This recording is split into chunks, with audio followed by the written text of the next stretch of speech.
Movie की starting में हम एक फैमिली को देखते हैं जो कार में बैठकर कहीं जा रहे होते हैं। अब तभी अचानक से उनके कार के सामने एक हिरन आ जाता है, जिससे कार का एक्सीडेंट उस हिरन के साथ में हो जाता है। इस एक्सीडेंट की वजह से कार के आगे खून लगने से ये लोग कार को रोक देते हैं। अब सभी गाड़ी से उतर जाते हैं और जो हस्बैंड होता है वो गाड़ी को देखने लगता है। इसके बाद में इन लोगों का डॉग झाड़ियों में कहीं चला जाता है, जिसे ढूंढने के लिए हस्बैंड जाता है और इधर उसकी वाइफ गाड़ी के सामने खड़ी होती है। अब तभी सामने से उनका डॉगी खून में लथपथ और लंगड़ाते हुए उसकी वाइफ की तरफ बढ़ता है, लेकिन उसी वक्त उसका हस्बैंड पीछे से अचानक आता है, जिसका फेस आधा कटा हुआ था, जिससे उसकी वाइफ बहुत ही तेज डर जाती है और जोर जोर से चिल्लाने लगती है। अब सीन यही कट होता है और इसके बाद हमें ट्रिप नाम के एक लड़के को दिखाया जाता है। वो एक खूबसूरत अपार्टमेंट में रेडफोर्ड नाम के एक ड्रग डीलर से ड्रग ले रहा था। ड्रग को देखकर ट्रिप उससे बोलता है कि क्या ये असली है, जिसके बाद रेडफोर्ड ट्रिप पर पंच मारता है, क्योंकि उसने सोचा था कि उसे शायद मजाक में कहा है। ट्रिप इसके बाद में कुछ नहीं बोलता और पैसे दे देता है, जिसके बाद रेडफोर्ड चेंज लेने के लिए दूसरे रूम में जाता है। इसका फायदा उठाकर ट्रिप वहां पर रखी सारी ड्रग्स उठा लेता है। अब दूसरी तरफ ट्रिप के दोस्त कुकी, नेल्सन, ग्रेचन और जैक को दिखाया जाता है। जैक यहाँ पर अंधा होता है और ये सभी लोग उसका इंतजार कर रहे थे। ये सभी लोग एरिया 52 वीकेंड मनाने जा रहे होते हैं। अब कुछ देर बाद जब ट्रिप आ जाता है तब सभी लोग गाड़ी में बैठकर एरिया 52 के लिए निकल जाते हैं। इन सब में आगे ग्रेचन गाड़ी चला रही होती है। कुछ देर चलने के बाद में सभी लोग रास्ते में आराम करने के लिए एक मोटल में रुकते हैं। नेल्सन, ग्रेचन और ट्रिप एक साथ में बैठे थे कि तभी ट्रिप को रेडफोर्ड का कॉल आता है। वो कहता है कि मेरे वेबकैम ने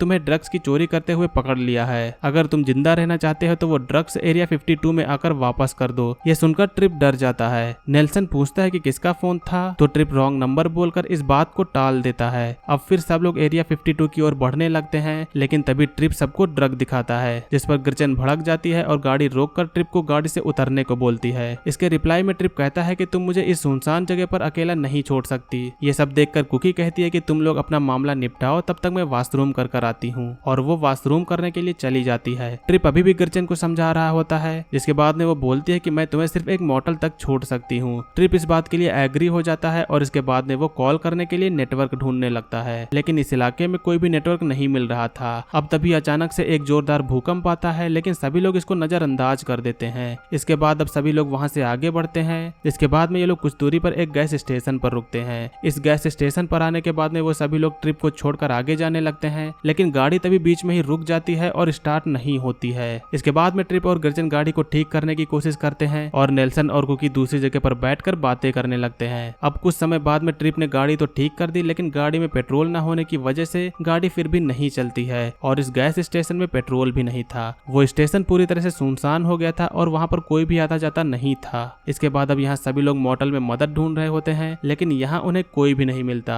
अब आगे जैक को दिखाते हैं जो दूसरी तरफ मोटल के एक कमरे में लेटा था। तभी उसके पास में कुकी आती है। कुकी वहाँ कुछ देर बैठती है, फिर उसे वहाँ पर एक किताब मिलती है। अब इस किताब को उठाकर वो यहाँ से चली जाती है। ट्रिप और नेल्सन गैस को ढूंढने के लिए उस जगह का चप्पा चप्पा छान मारते हैं। वो साथ में यहाँ के स्टोर रूम में भी जाते हैं, लेकिन गैस उन्हें कहीं भी नहीं मिलती। दूसरी तरफ कुकी वो किताब ग्रेचन के पास में लेकर जाती है। उस किताब को देखकर लग रहा था कि उसकी हालत बहुत ही खराब है। कुकी कहती है कि ये किताब शायद किसी पागल ने लिखी होगी। अब तभी ट्रिप यहाँ पर आकर बोलता है कि मैं रोड तक जाकर देखता हूँ कि शायद वहाँ पर कोई मदद मिल जाए। इस पर ग्रेचन कहती है कि तुम्हें वहाँ पर कोई भी मदद नहीं मिलेगी, लेकिन ट्रिप इसे अनसुना करके रोड की तरफ चला जाता है। ट्रिप जब रोड पर जा रहा था तो उसे वहाँ पर एक गाड़ी नजर आती है, जिसे देखकर ट्रिप तुरंत छिप जाता है, क्योंकि उसे लगा था कि ये रेडफोर्ड की गाड़ी है, लेकिन इस गाड़ी में तो कोई और आदमी था। वो आदमी बताता है कि वो अपनी बीवी को ढूंढ रहा है। ये जो आदमी होता है वो ट्रिप को देखकर बहुत ही खुश हो जाता है, क्योंकि वो बहुत देर से भटक रहा था और उसे काफी देर से कोई इंसान भी नहीं दिखा था। वो आदमी ट्रिप से और लोगों के बारे में पूछता है, जिसके बाद में वो बताता है कि उसके दोस्त मोटल में रुके हैं। फिर दोनों लोग थोड़ी ही देर में मोटल में पहुंच जाते हैं, जहां उन दोनों को जैक और ग्रेचन मिलते हैं। वो आदमी उन्हें अपने बारे में बताता है। इस आदमी का नाम हेनरी है और उसकी बीवी उसे सुबह से नहीं मिल रही है।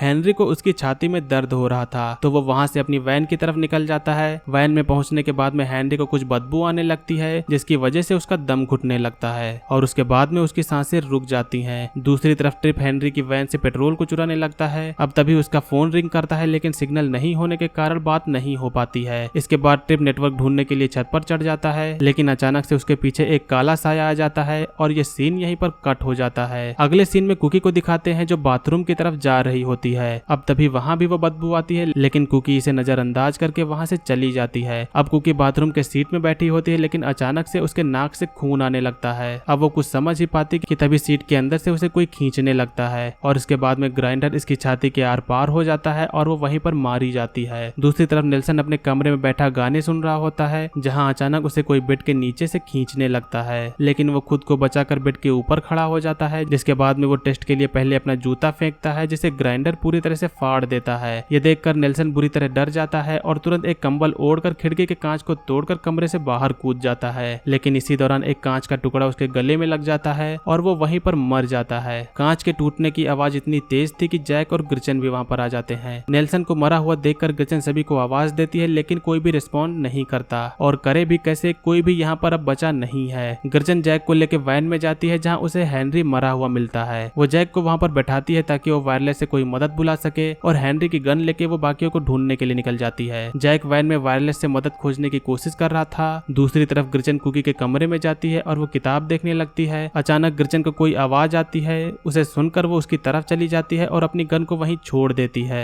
ग्रिचन आवाज का पीछा करते करते एक कमरे में पहुंच जाती है, जहां उसे दीवार के पीछे कुछ लिखा हुआ दिखता है, जिसे देखकर ग्रिचन उसे पढ़ने लगती है। ये बहुत बड़ा रहस्य है, अंधेरे और रोशनी के बीच का, दिन और रात का, जिंदगी और मौत के बीच का। ग्रिचन को यह शब्द पढ़ के कुछ भी समझ नहीं आता। जैक दूसरी तरफ वैन से निकल जाता है और वो वैन से एक रस्सी बांधता है, जिसे पकड़कर वो आगे बढ़ने लगता है। जैक उस रस्सी को पकड़कर वैन से दूर आ चुका था, जहां उसे कुछ आवाजें सुनाई देती हैं। ग्रिचन दूसरी तरफ कमरे में वापस आती है, जहां उसकी गन गायब हुई थी। ये देखकर वो हैरान हो जाती है और उधर जैक डरकर वैन की तरफ वापस आने लगता है, लेकिन उसकी रस्सी किसी ने काट दी थी, जिससे वो अब बीच में ही फंस जाता है। ग्रिचन को दूसरी तरफ जैक वैन में नहीं मिलता, तो वो उसे ढूंढने के लिए निकल जाती है, जहां उसे जैक नजर आता है, जिसके पीछे वो काला साया खड़ा हुआ था, जो उसे मारने ही वाला था, लेकिन ट्रिप उस पर गोली चलाकर उसे बचा लेता है। इसके बाद में जैक और ग्रिचन ट्रिप के पास में आते हैं, जहां उन्हें ये पता चलता है कि वो काले साये ने ट्रिप के एक हाथ को काट दिया था। ट्रिप दोनों को लेकर स्टोर रूम में जाता है, जहां वो ग्रिचन को हथियार दे देता है, लेकिन तभी वो काला साया उन लोगों पर हमला कर देता है और ट्रिप उन दोनों को भागने को कहता है। अब इसके बाद में वो तभी ट्रिप के पेट में चाकू घोंप देता है। अब वो काला साया अपने ग्राइंडर से ट्रिप के पेट को पूरी तरह से फाड़ देता है। जैक दूसरी तरफ बहुत ही डर गया था, जिसके बाद में ग्रिचन उसे गाड़ी में बिठा देती है और हेनरी के गाड़ी से चुराए हुए पेट्रोल को अपनी गाड़ी में भरने लगती है, लेकिन अचानक से फिर से वही काला साया उसके पीछे आ जाता है, तो वो ट्रिप के दिए हुए हथियार से उस पर हमला कर देती है और गाड़ी में तुरंत बैठकर उसे स्टार्ट कर देती है, लेकिन वो काला साया अब गाड़ी के आगे आ जाता है, जिसे ग्रिचन गाड़ी से ठोंक देती है और उसे लेकर हेनरी के वैन से टक्कर करवा देती है। गाड़ी में ग्रिचन और जैक दोनों लोग ठीक थे। अब वो दोनों वहां से आगे बढ़ जाते हैं। अब इसके कुछ ही देर बाद सूरज निकल आता है और ये लोग वहां से दूर निकल जाते हैं, लेकिन अचानक से वो काला साया फिर से आ जाता है। वो गाड़ी के छत को उखाड़ने लगता है। ग्रिचन उसे गिराने के लिए गाड़ी को तेजी से घुमाती है, लेकिन साथ में गाड़ी भी पलट जाती है, जिसके बाद में ग्रिचन और जैक घायल हो जाते हैं और वो दोनों गाड़ी में बेहोश हो जाते हैं। थोड़ी देर बाद अब कोई गाड़ी का शीशा तोड़कर ग्रिचन को बाहर निकालने लगता है और उसे सीपीआर दिया जाता है, जिसके बाद में ग्रिचन को होश आ जाता है। ये आदमी कोई और नहीं बल्कि रेडफोर्ड होता है। जिसके बाद में अब वहाँ पर पुलिस आ जाती है, जिसके बाद में उन दोनों को मेडिकल सपोर्ट दिया जाता है। पुलिस को यहाँ पर हेनरी की बीवी भी मिलती है। वो उससे पूछताछ करते हैं तो ये पता चलता है कि हेनरी को हार्ट अटैक आया था। हमें यहाँ पर ये पता चलता है कि जब ग्रिचन ने गाड़ी रोकी थी तभी हेनरी भी वही गाड़ी चला रहा था और हार्ट अटैक के कारण हेनरी अपनी वैन से इन लोगों की गाड़ी को टक्कर मार देता है और उसी वक्त ट्रिप, नेल्सन और कुकी की मौत हो जाती है। वो काला साया बस उनके आत्मा को मुक्ति दिलवा रहा होता है। जैक और ग्रिचन इसी एक्सीडेंट में घायल हुए थे और अगर ये दोनों भी उस साये से हार जाते तो ये लोग भी मारे जाते। वो काला साया यानी कि रिकर आत्माओं को मुक्त करता था। वो आत्माओं को उसी तरह मुक्त करता था जैसे कि उसकी डेथ हुई थी। जिस तरह कुकी एक्सीडेंट के समय बाथरूम में जाती है तो रिकर ने भी उसे बाथरूम में ही मारा था। इसी तरह नेल्सन को गले में शीशा लगने की वजह से उसकी मौत हुई थी तो रिकर भी उसे उसी तरह मुक्त करता है। और एक्सीडेंट के टाइम भी ट्रिप सिग्नल ढूंढ रहा होता है जिसमें उसका एक हाथ कट जाता है, लेकिन वो एक्सीडेंट के बाद भी कुछ देर जिंदा था, लेकिन वो रिकर से हार जाता है, जिस कारण वो भी मारा जाता है। इसका मतलब जो भी हमें स्टार्टिंग में दिखाया गया था उन लोगों का भी कार एक्सीडेंट हुआ था। इसके बाद ग्रिचन और जैक दोनों लोग पार्क में दिखते हैं। दोनों लोग एक्सीडेंट के बारे में बात कर रहे होते हैं और यहीं पर इस मूवी का अब एंड होता है। सो दोस्तों, ये थी 2005 की एक हॉरर स्लैशर मूवी का एक्सप्लेनेशन। उम्मीद करता हूँ कि आप लोगों ने इस मूवी के एक्सप्लेनेशन को एंजॉय किया होगा। मूवी का एक्सप्लेनेशन अगर आपको पसंद आए तो वीडियो को लाइक करिएगा। चैनल पर अगर आप लोग नए हो तो सब्सक्राइब करिएगा। आज की वीडियो के लिए बस इतना ही, मिलेंगे अगली वीडियो में। तब तक के लिए बाय, जय हिंद, वंदे मातरम।